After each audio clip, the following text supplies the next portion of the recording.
Hey, prepare to get sick. Hey, Wayne Sikk. Hey, prepare to get sick. Well. What up? Good morning, Rob White. Is it morning? Well, I don't know. We don't sleep. yeah, right? Something that's been in the making for a long ass time that's finally came to fruition. Party people, I got the legendary #1 limo driver in Vegas, possibly the planet. Limo Rob in the house. What's going down, brother? What's up, man? Originally, the Limo Rob was supposed to be my first guest ever on this Wayne Sikk podcast. And, a little bit of drama broke out, I guess, and things kind of went sideways. But the dynamic duo's back.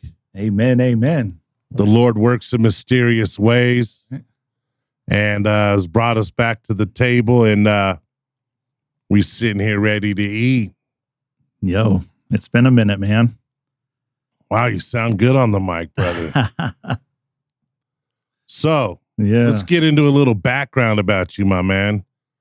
Where did Limo Rob originate? And then, I know you got a military background as well. Let's give these listeners out here a little something about you real quick, and then we'll, follow up with the madness. Well, I've been driving limos here in Vegas for almost 21 years now. It's funny how I got into driving limos, though. 2005, I came home from Iraq. Well, I was in Iraq for a year, OIF 2. Thank you for your services, Yes, sir. my Yes, brother.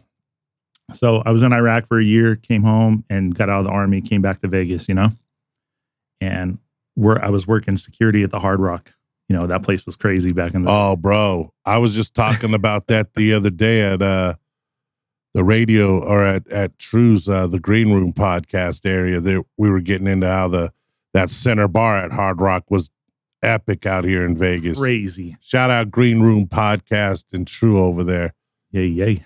Amen. Yeah, Hard Rock was crazy back Bro. then. It was amazing. So it was weird there because you could just be partying with your homies, but then like right next to you is celebrities. Everyone's just all the time. mixed. It was like no one was tripping on shit, but just everyone getting fucked up at that center bar. Honestly, I've been here in Vegas since 87. I've never seen a hotel that had that many celebrities all the time, every weekend. And they'd just be like walking around, doing this, doing that, gambling, drinking at the Circle Bar, whatever.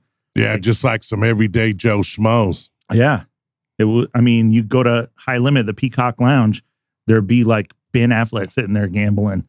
You go up to Circle Bar, there's like some rock star up there drinking. Always rock stars just getting fucked. Baddest women ever, too. It was crazy. Oh, so I started doing security. As soon as I got back from Iraq, I had a job at Hard Rock doing security, right? And I got to know a bunch of the limo drivers there because I never gave them a hard time. So they were like, bro, you have a great personality. You could be a limo driver and make way more money than being security. So a couple of those guys, Jeff and Troy and, a few of them, they got me into driving limos like that. Damn. And that was how it got started. They were like, you make $1,000, $1,500 on a so Friday they just or told Saturday. you so that process, they just said, hey, go down, apply, or fucking put in an app and you're you're down. rocking. They told the owner, Charlie, I started working at CLS. That was the biggest limo company in Vegas for years. I remember hearing that about place all that. was crazy. A lot of people have no idea.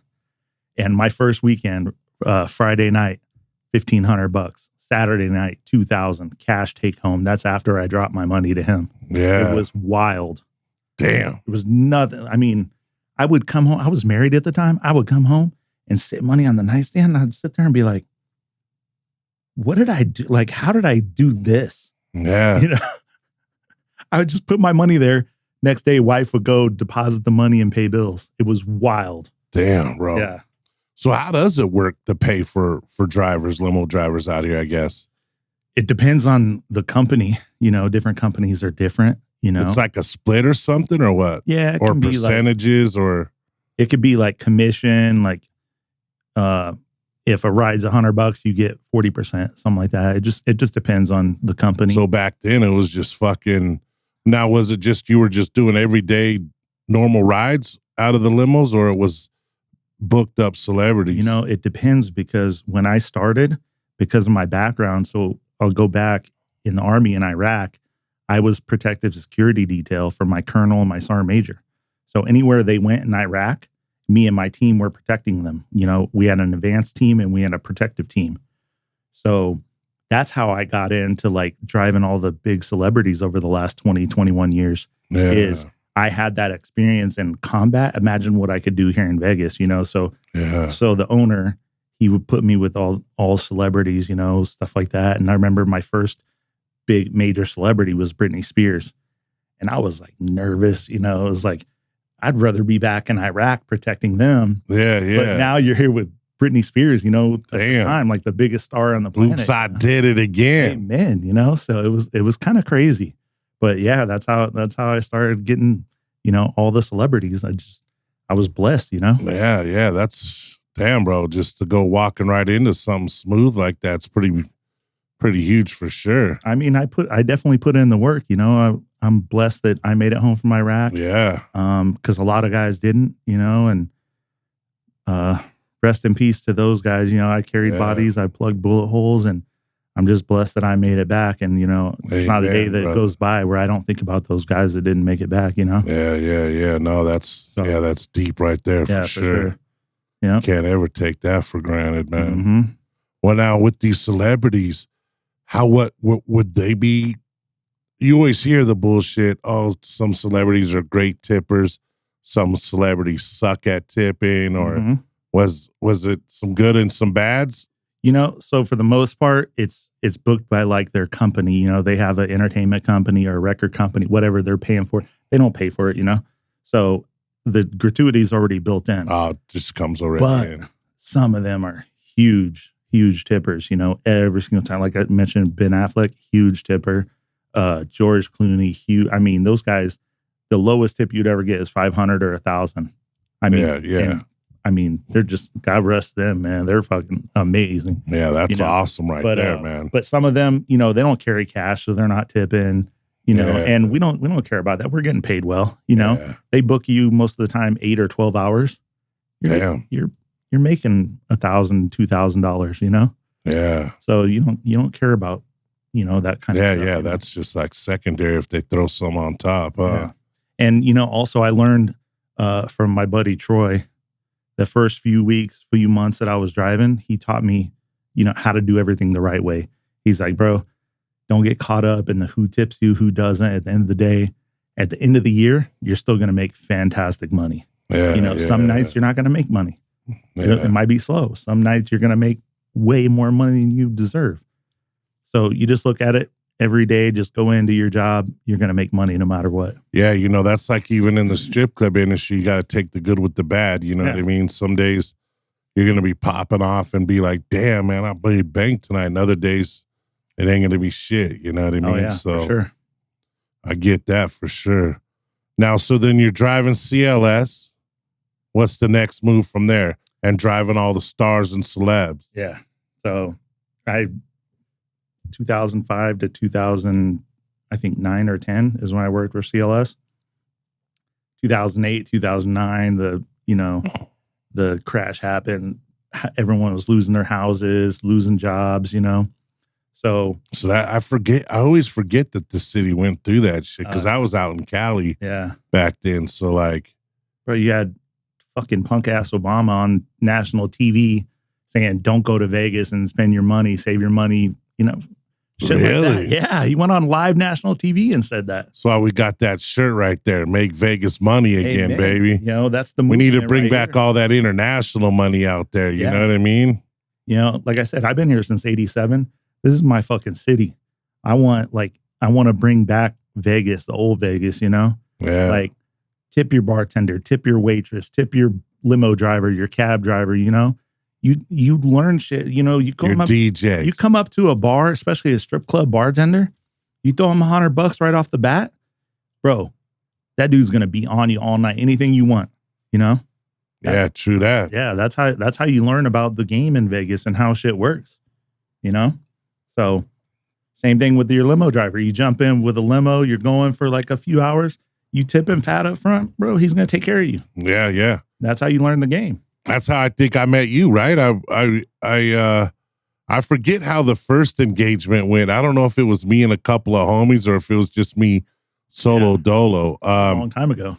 Yeah, it's been a minute, but I always used to, because I first was using, I think, Ronnie over there at CH3. He had done me a few times, and then it was, and then it just started going to you, and I was always had your number or always getting you because I was always like, damn, this motherfucker's cool as fuck. He's on point. Is fucking. I was busting the music. I was and probably shit playing and, 2 Chainz and shit. You know. Yeah.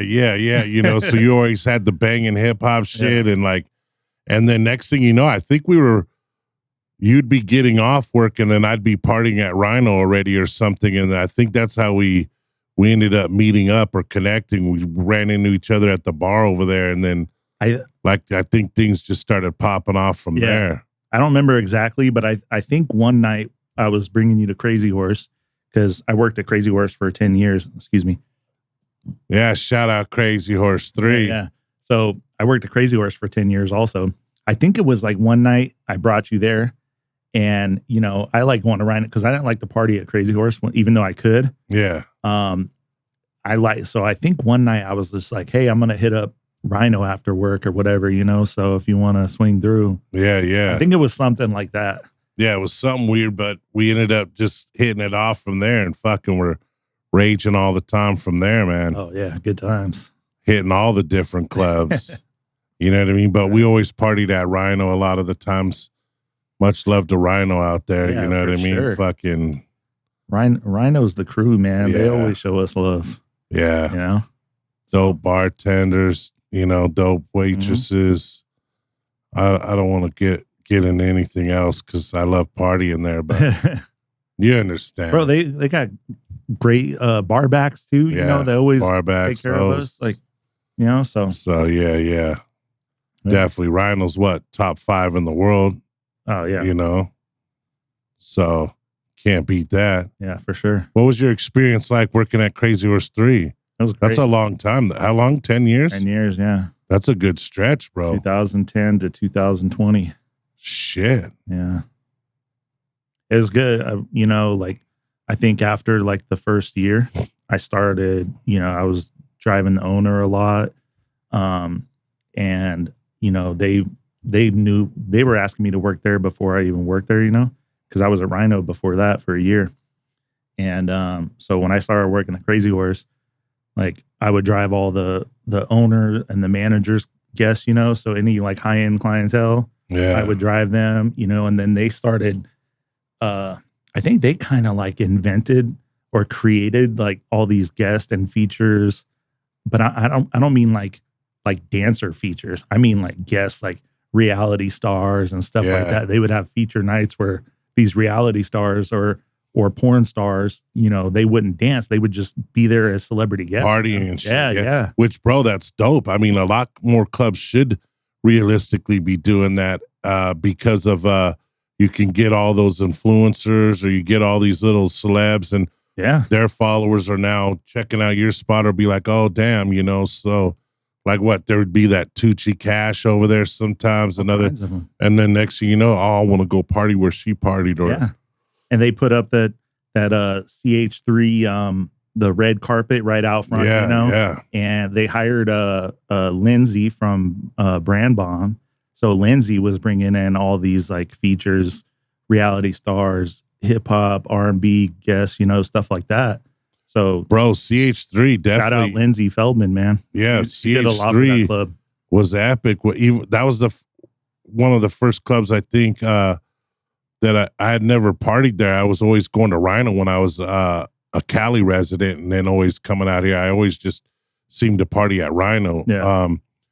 But then when I started living out here, I started going to CH3 and shit, bro. Every time I went in there, that shit was popping in there, bro. Or they would have that fluorescent party or whatever. The neon flow. Yeah, the neon stuff. Yeah. Then like the different industry nights or they always had some sort of an event. And then, like you said, bringing the influencers and all that. Yeah. And the porn stars and the different stuff, man, they had the right recipe right there. That's for sure. Yeah. You know, I even said when I started working there, I was like, hey, I just want to make sure that I could still, party here once in a while. Cause I want to be able to come in, whether it's my day off, cause I only worked about, I think 3 or 4 days a week back then. Yeah. So I was like, I still want to be able to come in here and party. And I had never acted a fool like some of the other employees or didn't. So like I was still able to party there, whenever I wanted. Yeah. See, that's cool. Dope. Yeah. That's dope. Yeah. Cause usually they frown upon clubs cause it always leads into something or some kind of chaos or some girl getting humped and jumped and everything like that. You know what I mean? It's always something. Shit.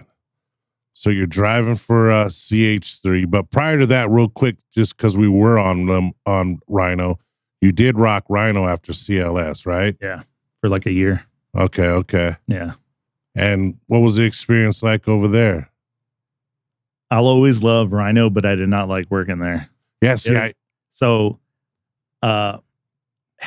half the staff like loved me. My boy Lou, he was the manager there then, and he's the one that brought me in. But the thing is like I started like Wednesday through Sunday, 9 p.m. to 5 a.m. like the 5 best shifts you can get. Like automatic. Yeah, that is. And there was guys that worked there like morning shift or day shift, that worked there for years to work their way up to night shift. And I just started right off the bat, the 5 best shifts, Yeah. So there was a lot of envy. You had it like that, huh? Yeah. So there was, I liked, a lot of the people. But after I was there for like a year, Lou left. And that was pretty much it. So I bounced and went to Crazy Horse. Yeah, what's so crazy is so many awesome people work for Rhino for sure. Mm-hmm. And there's awesome employees out there. And even there's some good management. There's some poor management, just like anywhere else. But the overall view I always end up hearing or getting is the same kind of scenario. Like, I loved partying at Rhino, even at the Rhinos in Cali, right? But then a lot of people really didn't like working for the Rhinos, or they didn't have the greatest experience, which is so oddly weird. But I think they just went too overboard with the corporate style of things, as opposed to like all you are is a number to them, low key. Like, you know what I mean? It's not like a name to name basis or like that you're actually a human being. You're just a piece of this machine that keeps constantly fucking running. Well, there's good and bad everywhere you go. And, sometimes you got haters, but that just means you're doing shit good, Yeah, right. I have a hell of a lot of haters. You know a thing or two about that, don't you? Fuck, bro. You've seen my journey being out here in Vegas, bro. It's wild. Right? Like, please tell the people I'm not full of shit when I'm talking about the fucking hater. You came up with Vegas most hated for me. Yeah. You know what I mean? Like, everyone thinks, oh, dude, you must be doing something wrong or dressing wrong or looking wrong or talking wrong or something wrong always. But I'm like, fuck, bro. I'm just trying to find me a spot to rock and kick ass. Well, I've told you, I think sometimes people might look at you and see your appearance or whatever, and they might just judge you just off of that. But I've seen firsthand how like you got hired at a certain club. I'm not going to say any names, but a certain club was like struggling, and then they hired you, and then all of a sudden, boom, their girls' numbers jumped up, and then all of a sudden there's people like lined up out the door just in a matter of a couple months. You turn clubs around. No, and then there's other clubs that like won't even give you a chance. Yeah. It's like won't even interview me or let me watch. They see me if I look like this and I'm going into party. Yeah. Red carpet, we get the best treatment. But if I'm walking up in that motherfucker suited and booted with a resume, all of a sudden they don't know who the fuck Wayne is. It's wild. I couldn't tell you. I just think it's just, judging you off of your appearance or something. But yeah, fuck, bro. Well, I am as a little white boy. You know what I mean? Like, it shouldn't be that crazy. Oh, you're little to me, but Be very careful. I don't want to make you the first person that, gets lumped up on the show. Let me know when it's game time, baby. Shit. We talk a lot about it. We've had a lot of face-to-faces. That's for sure. One day it might unravel when we're partying somewhere. What about now? Where is your favorite place to party at out here? Whether it be a bar or strip club or wherever. Anywhere where there's hot women, tequila, It's so funny. You used to always drink vodka when I used to chill with you. Oh, yeah. You were Mr. fucking I go on P. Diddy's nuts. Wow, bro. Wow. No disrespect. You know what I mean? I was on Ciroc Peach for a hot minute, but, Yeah. No. Yeah. And then I don't know what it was. One day you just started rocking the tequila and shit. And I was like, nah, I was rocking tequila. I mean, I'm before sure I even knew you. But when I knew you in our first party days, it was always the Ciroc Peach. One thing will always be for certain. Give me a goddamn Corona, baby. That is the GOAT of beers. Yeah. I mean, I give them props, but I'm on that Michelob Ultralight now. You know what I mean? Gay. I'm on some of that, just, keeping it sexy on the shit. You know what I mean? What are you from, Oklahoma? No, California. California? We run up on you. I cannot do Michelob Ultra. That shit is terrible. I'm getting used to it. I don't know why I stopped doing the Coronas. I think it just kept making me feel bloated, or like the next day I always felt like I had 10 dildos in my ass or something. You know what I mean? Probably had at least 9. Watch what you say, brother. Watch what you say. I just know you, or a gerbil, What's your go-to song when someone jumps in your limo? It just depends on who it is, So as a DJ, you read the crowd as well. Let's say when you were taking homegirl, what was her name? One of the Katy Perry. Sometimes I remembered you driving her. Oh yeah. Or hearing about that. And so what kind of music's low key playing in that, or do they maybe say no music? Or it's usually no music. Celebrities like that, they have security, and the security, you're in contact with them, usually waiting for about an hour or two before they even get there. Yeah. And you get, when you're driving somebody like that, which Katy Perry was awesome. Love her. She's amazing, but you have notes in the pickup, and you'll have things like what they want in the car, and it'll be no music. And sometimes they'll even have the route laid out ahead of time, stuff like that. Yeah. And those security guys, man, I've been working with them for ever.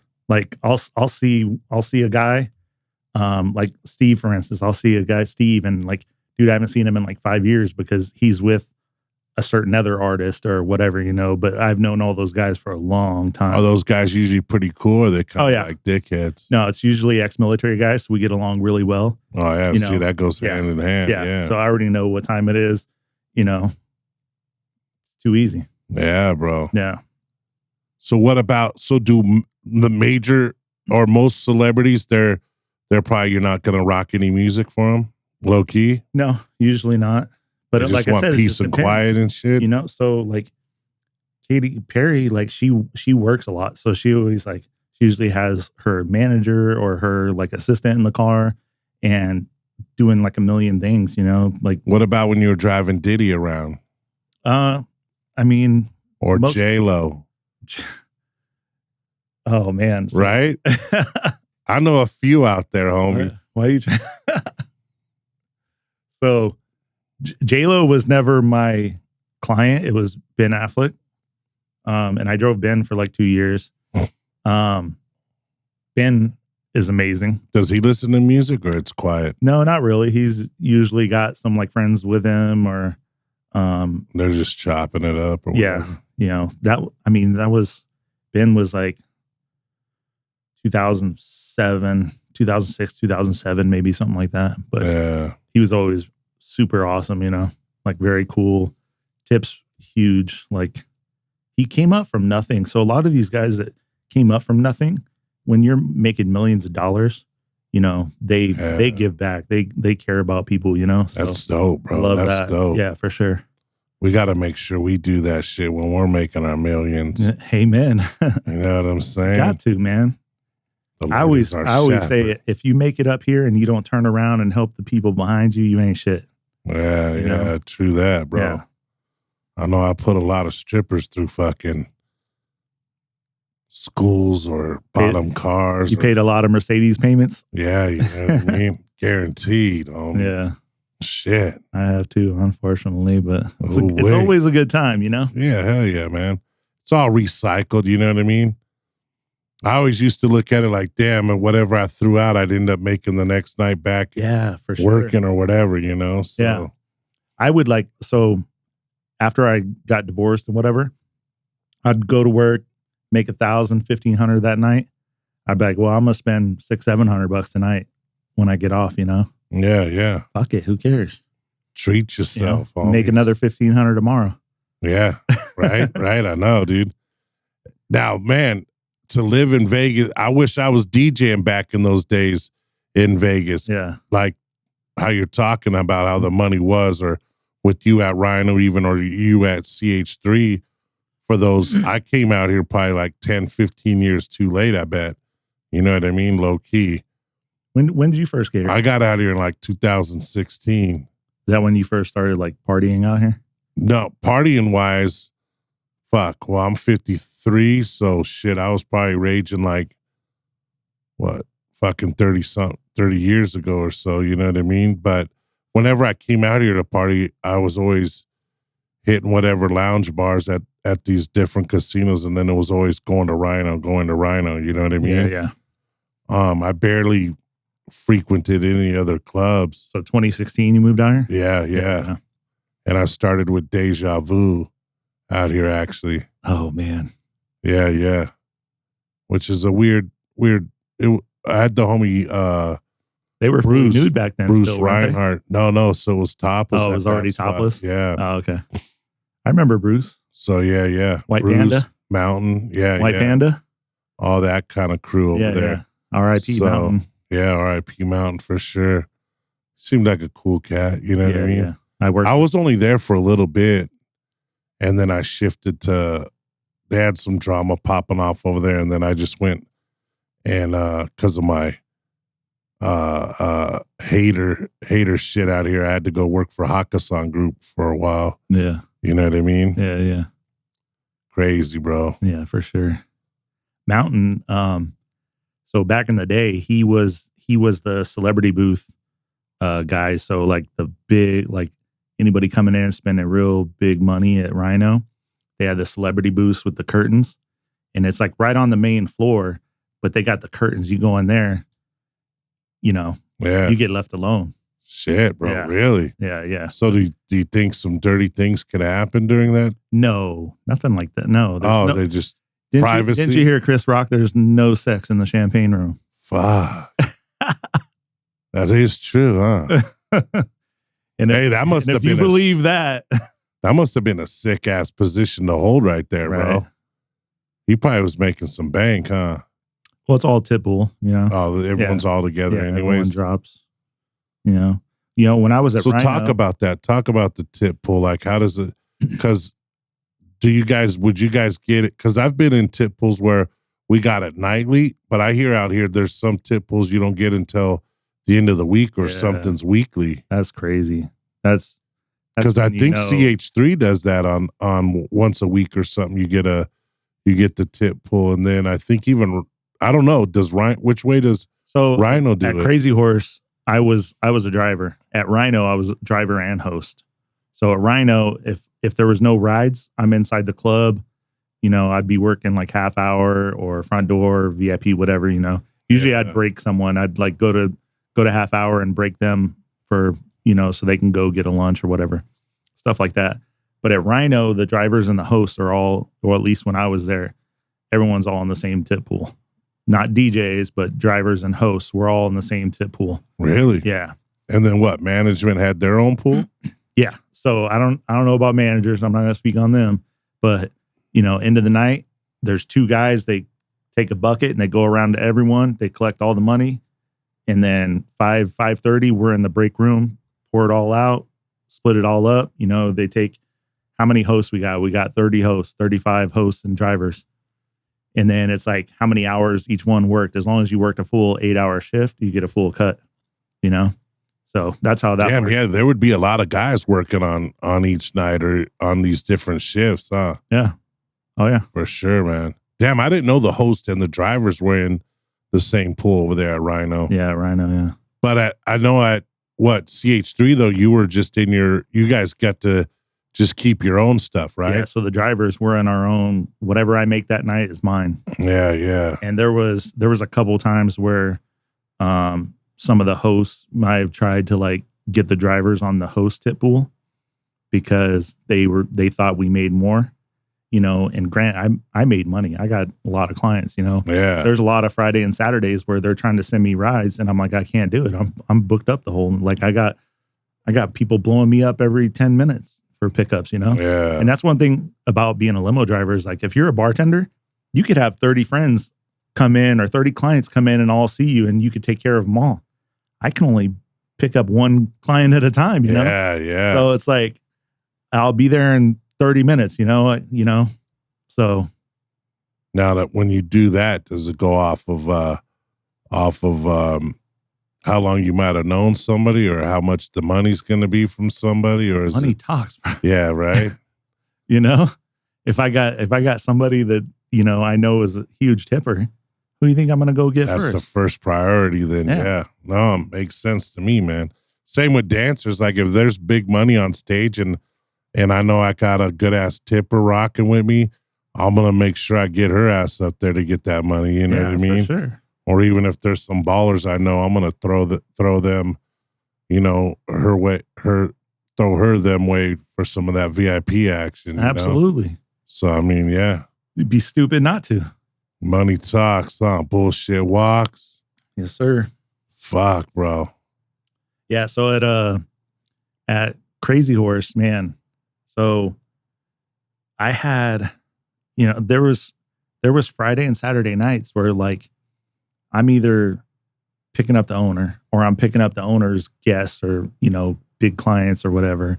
Or Saturday night, I have to pick up the feature who, you know, could be like Carmen Electra or whoever, you know? Yeah. And I'm just like, they can't even send me rides because like the dispatcher can't even send me rides because I'm just too busy, you know? So that was how Crazy Horse kind of was, which was good. That's why I was there for 10 years. No, bro. Yeah. I mean, dude, that's a long time.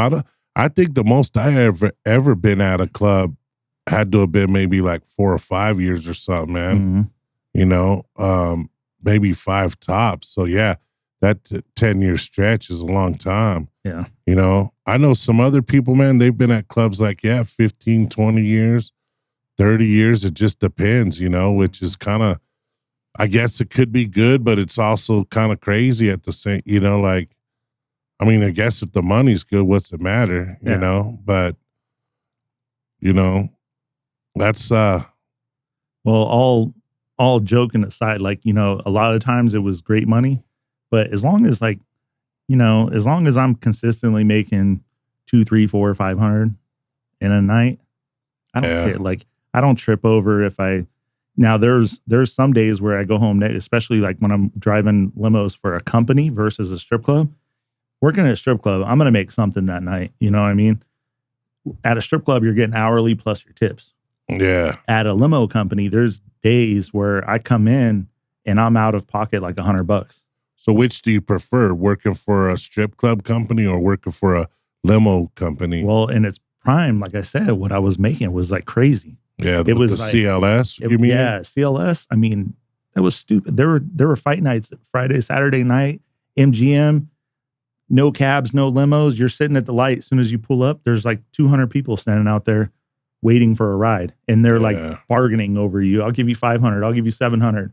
You know, you name your own price. What was it like driving limo on a New Year's Eve back in them days? So New Year's can be tricky because sometimes you get booked out. And you know, oh shit! So you might just be with one group or one person, huh? Yeah. Damn. So you're booked out with, you know, it could be some CEO, it could be some celebrity or whatever, you know, and there's nothing you could do. and you just got to take the good with the bad, you know. Yeah. But there's some days when you're able to, we call them like Kellys or walk-ons, where you're just doing cash rides all night. That's where it's at. Now, were you always driving SUVs as limo service, or were you ever in a limo itself? Oh yeah, I think I've driven everything. Oh shit! Yeah, when I first started, I was town cars. My first week, I was driving town cars. Always used to be sick, bro. I was driving town cars during day shift for like the first week or two, and then they moved me to nights, and I was on town cars for like a little bit. But then you're in an SUV, you know, you prove yourself, you're making money, you know, and then I was in a limo for a little bit. Funny story, I'll tell you. One night I come in, it's like 9 o'clock, like a Friday, I think, you know, because I worked later shift. So I'd come in like 9 p.m. And I go in to the key room to get my keys, and they're like, go back, see the owner. And I was like, oh shit, I think I'm in trouble. I'm like, oh crap, what did I do? Yeah. I go back in the office. I ain't saying no name. I go back in the office, and he's like, hey, you're in such and such vehicle tonight. And I was like, I don't have a CDL. He's like, I don't give a fuck. Go make me my fucking money. Damn. And I'm like, oh crap. You know, 22 passenger Hummer. Oh shit. No CDL. Damn. And I went, made money. What's it like driving a big fucking thing like that? Are they easy to drive? I mean, it's difficult at maneuver. First, you got to think, turning 22 and shit? passenger Hummer. There's no turning radius. Fuck. So you can't go to places like North or Bellagio or tight places you can't get around, you know? So you have to plan stuff like that out. And I had no idea. Damn. Yeah. So you're just like, you get thrown to the wolves. But since then, after that day, I was in big trucks for like quite a while, you know? Damn. Wow. I know. I think these days I would probably prefer rolling around in an SUV as opposed to in the normal limo style shit. That's what everyone wants. know? I mean, everyone wants an Escalade. Yeah. They don't want a limo, you know? Now, unless you got, you know, some big ass group or. Yeah. If you got, man, if you in a party bus for like a long time, that's where it's at. Cause now, you've driven party buses. Yeah. I remember you telling me before how you like those. That's pretty good shit. If you do it for like a long time, but what sucks is like let's say you're in a party bus here and there, you get a group, like let's say you had them the whole night, the night before, the next day you come in, you're in an SUV, and then that group hits you up the next night and you can't drive. Oh, you're in shit. an SUV. Yeah. So it just depends, man. Party buses are good. Like there's like some amazing drivers that have been doing, you know, some have been doing it a lot longer than me. Like there's one girl, Christy. Shout out Christy, man. She's fucking amazing. And she's been driving a party bus forever. She drives like a woman limo driver, huh? I don't think I ran into any really. I ran into a lot of lady taxi drivers. Well, she's usually booked up. So if you want the best party bus driver in Vegas, you know, I can hook you up with Christy. She's like booked up. That's pretty dope, bro. Yeah. So is she? And she drives one of the sickest party. I think it holds like 30 or 32. Now, is that in her own company or business, or she works for somebody probably? I mean, she works for a great company. I think she's been there for a long time. So yeah, that's dope. But she's as good as it gets, you know. That's why she's always booked. Yeah, that's sick, bro. Yeah, that's how it is, you know. Hell yeah. Yeah, if you want the best, you gotta pay. Yeah, man. Like you said, man, money talks. Yeah, always. Shit, bro. What about when you're doing the limos for you've done some outsourcing, right? Yourself or no? Will you ever do anything with like where you kind of just do, I don't know, not like what's the word I'm looking for? Are you talking about like on my days off? Yeah. Like if you ever will you do some stuff like that too? Yeah. So I used to like answer my phones on my days off, and then I still here and there if I'm not working, you know, I'll pass it on to somebody else. Yeah, because I've been partying with you before, and then you're getting calls or getting shit, and you're like outraging, and then you're sending it to other homies and shit or other drivers. I'm like, damn, man, you're working off the clock. I know, and it's but I mean, you can make a little bit of money, so you'll pass those rides off to other drivers, and then they'll kick you back a little bit or whatever. Or if they're like, if it's like a strip club ride, you know, you're making half of whatever they're getting, you know, it's like you're the doorman. Yeah. Speaking of which, so let's talk about that real quick. Your relationship with doorman, and then also how because a lot of people always wonder or don't really know about it, and I'm assuming you're probably my first driver ever I've had on here, even too, where you guys get tipped out by the clubs, for bringing people and stuff like that, and then get into also why everyone's always like, okay, so if it's called Kickback out there, party people or whatever, we're like where these drivers will get broke off by the clubs for bringing people in there, blah, blah, blah, right? But everyone always says, well, why do they got to still pay out the Uber drivers? Because you're already put in the destination of where you want to go. Why does that happen? Blah, blah, blah. Hey, you know, so it's kind of weird, that whole, all that. But I wanted to see if we can get into it about that part, the doorman, your relationship with doorman guys, and then, you know, like the kickbacks themselves, like, how that all works.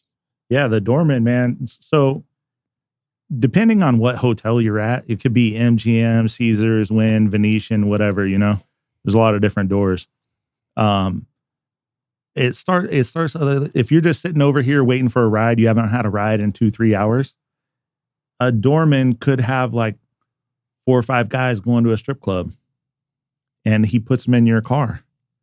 You're going to come back and pay him half. You know, that's just how it works. So with those guys, it'll be half and half type of scenario. Yeah, which that's legit. That's of course. Cool. Yeah. I mean, you know, he could have just put him in a cab or whatever. You know. Yeah. But I don't get. So I understand why the clubs still pay ride shares, because they don't want to piss them off and stop. But like, the people order a car to Rhino, they're going to Rhino. Yeah. You know what I'm saying? Like, and why I don't get that side. Yeah. Of it. I forget who, somebody even just asked me the other day about it, and they were like, bro, if we're already going to that place, why would they? And I'm like, I know, I don't understand that part either. Yeah. You know what I mean? Well, a good thing, I mean, if you're local, or if you've been to Vegas a few times and you know how it works, you know, like if you're going to Rhino or Crazy Horse, you could just say, hey, I'm going the back door. Yeah. And there's nothing they can do. Yeah, you know? Exactly. Yeah. I've had one night I was with a client, and we were just out partying at Wynn and Encore, and we were trying to order an Uber like 2-3 times, kept getting canceled. It was a busy like Friday or Saturday, crazy busy. So we're like, fuck it, we're just going to take a cab. So we jump in a cab at Encore, and we're going to Rhino, and we're like almost to Rhino. And you know how you're supposed to take that left to go to the back door. Yeah. And the driver passed it. I'm like, hey, bro, we're going to the back door. And he's like, oh, no. And he tried to act like he doesn't speak English. Like, bro, you could take me to the front door all you want, but they know me up there. You're not going to get paid. Yeah. And I said, if you take me to the front door, I ain't paying for your cab. It's a 2-minute ride. Yeah. You know, and you're trying to screw me? No. Been here since 87, bro. You're not. That's what's crazy out here. I props to a lot of drivers out there, but there is a lot of shitty individuals out there, man. People get corrupt in Vegas. Yeah, man. It's crazy as fuck, some of these guys. I remember one time I was all fucked up, dude, leaving probably either Rhino or CH3, and I hopped in a taxi, and I recognized that some of those times, dude, I'd be so lit, but these drivers would always they would always remember me, or because I always tip cool, bro. So everyone always be looking forward to trying to like take me home or whatever. Vegas money again, tip your people. Yeah, man. Tip your people. It goes a long way. People do take care of you out there a whole lot better. And some of these drivers would be super dope at making sure I get to my place, blah, blah, blah. But I remember a couple times I had certain drivers where they were taking me, like one dude took me, I was living over here off Silverado Ranch, and some dude took me all the way off of Stephanie and shit. And I was out in some like, by the time I kind of came through a little bit, I was in the middle of a parking lot somewhere. And I was like, hey, motherfucker, you know, I don't want to say too much because I don't want to be incriminating myself. But I was like, your bitch ass better take me the fuck to where I put down or where I want to go, bro. You know what I mean? I was going to take that dude and, do a few things and then drive around in his taxi for a while. Fuck it. But yeah, bro, there's some dickheads out there for sure. Yeah. Crazy. Trying to come up on you, man. Have you ever been like roofied or anything like that? Oh yeah. Actually, I think the only out here in Vegas, it seemed like I got fucked over twice at CH3, bro, believe it or not. Yeah. One time I got pretty good, and then another time same kind of shit, dude. Not as bad, but I got fucked over, which was like, it was weird. It was like I had only had a couple drinks, and then I was like, right. And I'm thinking, what the fuck, dude? Yeah. Like, this is weird as fuck. Like, I ain't. Yeah, and as guys, like, we're never really like on guard like that, because we don't think, Yeah. who's gonna drug it. But like, I got drugged one night by some hook. I was at a bar, and I was there. I was only there for maybe like an hour or two. And what's weird is like a bunch of, this is a bar that we used to go to all the time. Got all of our friends there and stuff. Next thing I know, I wake up like 2 PM, middle of summer, in my car. The engine's off, and I'm drenched in sweat. My wallet's empty, and I'm in the passenger seat of my car. Like, I could have died. Yeah, bro. Like, wild. Yeah, dude. Sometimes, that's why, I like just doing shots, basically. Right. Because before, sometimes I used to do like vodka club sodas or tequila club soda shit or whatever, and I don't know. Shots Isn't always that for pussies. Shots always seem to keep me out of fucking, getting roofied low key. Well, if you just, you get your shot, bang it out. Yeah, that's what I mean. Wait, what'd you just call me though a few minutes ago? A few seconds? That drink. Vodka what? Yeah, I mean, sometimes you got to get your sexy on, bro. You know what I mean? That's funny. It takes its course, brother. Yeah. Yeah, man. It's great having you on here. It's been a long ass time, bro, coming. Always. You know what I mean? And I'm glad that we got to get you on here and get talking about stuff. But wait, before we go, I had a guest on here. I don't want to say his name because his episode on season 1's been taken down and a lot of weird shit went that and a lot of things went sideways. But what that guy did say was that Papa Pete out here was the one at the Olympic Gardens or whatever, or OG's, that he was the one who originally started doing the kickbacks or the payouts to the drivers. Mm-hmm. Is that the case, you think, or no?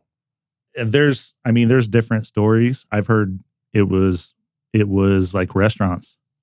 I heard it started. Oh, really? Restaurants. Yeah. Like they were tipping cab drive. It started with like here's a water and a bag of chips for bringing people or whatever, And then next thing you know, it's here's a couple of bucks, here's $2. Yeah, $5. he said that guy Papa Pete was breaking off like just $5 a ride at first. You know what I mean? Yeah. And then imagine, I remembered like a year and a half ago, it was up to like 180, almost 200 a person. Crazy. Yeah.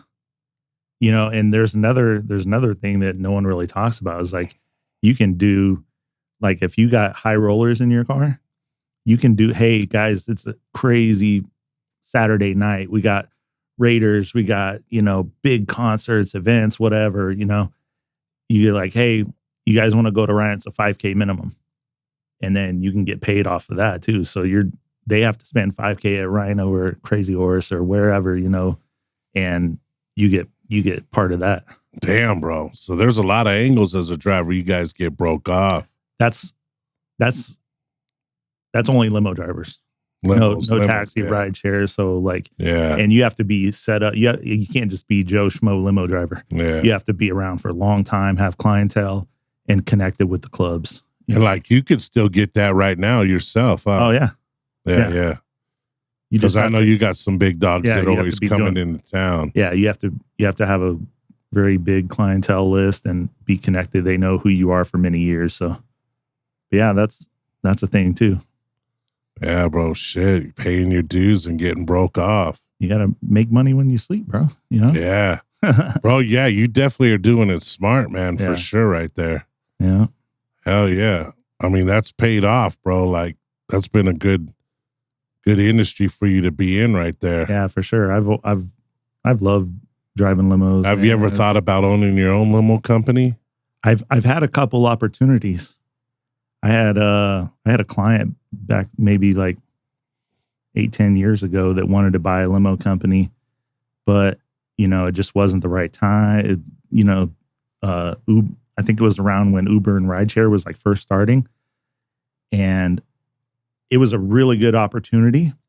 But I'm the type of person that, like, if my client invests this much money and I run it and Uber just takes over and limo business goes to shit, I got to live with myself every day. I got to go to bed and wake up and feel like, okay with myself. Man, and if I lost a couple $1 million of his money, so it just wasn't the right time. But yeah, it's a possibility. Do you think limo companies these days can compete with the Ubers and the different taxis or different transportation scenarios? Yeah, I don't, and still make money as an owner or honestly, a company? I don't think Uber and Lyft are going to be around too much. I mean, they'll probably still always be around, but not like they are because of all this autonomous driving, the Tesla Cybercabs.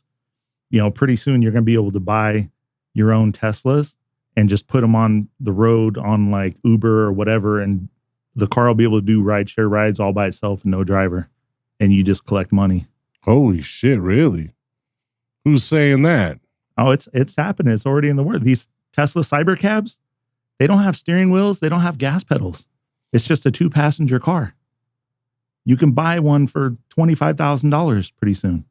What the fuck? Yeah, it's coming. So, but what they're always going to need, they're going to need an experienced driver, 10, 20 years in the business that knows what they're doing, to navigate that shit or navigate it in the system or something, or what? Yeah, you're always like the people with money. They're always going to need a really good driver to drive them around. They're not going to get in a cyber cab. Yeah, man. I want my own driver too. Yeah. I know a few. Having my shit wrapped, the Wayne Sikk podcast, you know what I mean? Hell yeah. That'll be beautiful. You know it. It's coming. You still want to run what was it you wanted to do out here? Run for mayor? I don't want to get into politics, man. People are dying left and right now. I just want to make money and groove, Make Vegas money again. I do, man. I want to take care of my city, bro. I love this city. Yeah, we need the money back out here, man. I like I said a million times on this podcast already, hospitality, man, is key. And it seemed like low key in a lot of areas in this city, they've lost that hospitality, man. Sure. And then we're not getting the big overseas money coming into town that much anymore. Mm. I mean, we are, but we aren't. But it's like, I just don't think that Vegas is being too welcoming these days, man. Also, what I think is like, this shit kind of pissed me off is like a lot of these content creators, they're getting paid like TikTok, Facebook, Instagram, they're getting paid for likes and views. I've seen content creators, they're like, oh, it's Friday night, 10 p.m. I'm at Resorts World, and they're walking around and it looks like nobody's there. That very night, I was at Resorts World partying at like 9:00, and it was like crazy. I was like, this dude probably made this video at like 4 a.m. the day before and then posted that. Like, I hate that shit, man. Don't lie on the city, baby. Keep it real, man. Don't fake the funk. Yeah. Just for likes, you're gonna, try to make our city look like shit when it's really not. I like partying over there at Resort World at that Gatsby's, bro. It's a pretty dope ass place, bro. Yeah. I always have fun over in there. Yeah. We've partied there a few times, man. Couple times, yeah. I like that spot. Yeah. It's fun partying with you, bro. You get a little crazy sometimes. Oh, wait. You know what I'm saying? Let's go. We got stories for days. Shout out Rod Stewart out there, the homie Rod Stewart, right? Yeah. Fuck, bro. We got to get these party days back in action again. Yeah, for sure.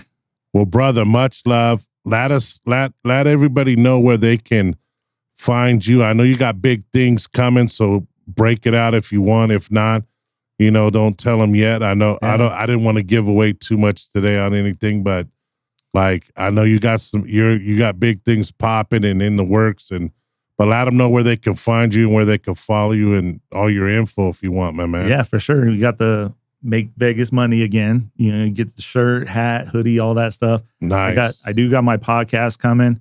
I don't have a release date yet. It's the Limo Rob show. Limo Rob show. That's going to be good, bro. Now, what is that going to be about? All the in-depths about driving? All about, Vegas. The American way? The 21 years I've been driving limos in Vegas has been absolutely amazing. Vegas will always be my city. So I want to promote it. I want to bring it back to the old way. Not necessarily like the old ways, but just hospitality, doing the right thing. Yeah, bro. Not bullshitting or lying or cheating, this is my city. I grew up here. So I do want to, you can't do this. You can't do what I did for 21 years and not share it, Yeah. It's like people get in my car sometimes and they're like, man, you must have some amazing stories. Yeah, I do. So I'm going to share them on this show, Nice, bro. All right. Yeah. So everybody be looking out for that Limo Rob show right there. Yeah, for sure. And where can they find you on your socials or anything like that? Everything is the Limo Rob show. Yeah. Instagram, TikTok, everything, I don't have much on there yet because I haven't released my podcast yet. Yeah. But when it drops, it's going to be amazing. Make sure you guys tune in and check it out. Like, subscribe, support the homie Limo Rob, #1 limo driver in Vegas, possibly the world. Much love, brother. Thanks for coming on. I'm glad we had squared away our issues, and it was just me in a fucked up time period. But no, it's all good, brother. We live and learn, and you'll be my brother for life, man, no matter what. Much love, homeboy, and I appreciate you, brother. Thank you for your services, and let's just keep kicking ass. Amen. Party people, Bareback Mafia, the sponsor, it's going down. Don't wear condoms out there. Raw dog everything and anything. And have a wonderful evening, baby. And hopefully I'll see you motherfuckers on the strip. Buy me a shot. Yay. Let me autograph a tit.